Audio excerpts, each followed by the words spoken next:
Most people get confused the first time they try to use a vanilla gift card online. They assume it works like a debit card, but then the checkout gets declined, and they don't know why. But here's the truth no one tells you. Vanilla gift cards do work online, but only if you set them up correctly first.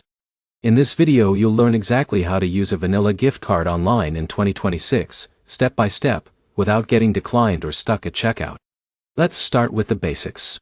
A vanilla gift card is a prepaid Visa or MasterCard. That means it can be used anywhere those cards are accepted online. But here's the problem.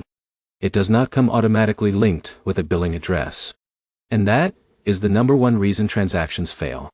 So before you even try to buy anything, you need to prepare the card properly.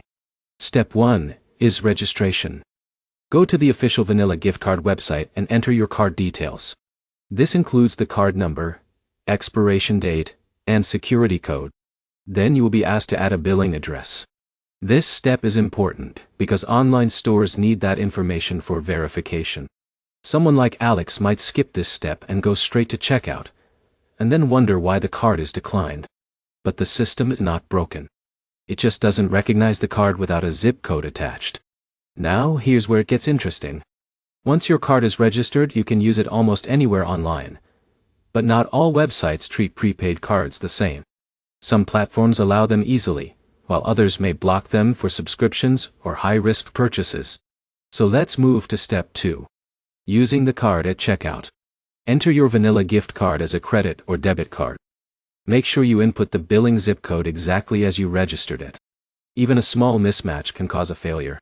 In a minute, I'll show you the trick to avoid declines on the first attempt, so your payment goes through smoothly.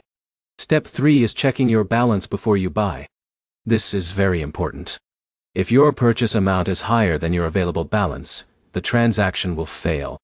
Always leave a small buffer for taxes or fees, because some merchants add extra charges. But here's the problem most people don't expect. Some websites place temporary holds that are higher than the purchase amount.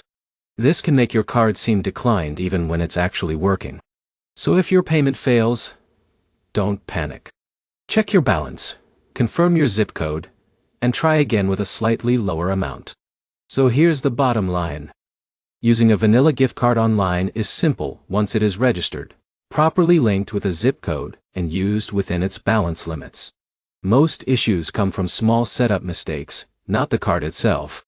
If this helped you understand how to use your card properly, like the video, leave a comment with your experience, and subscribe for more easy guides that help you use your money without stress.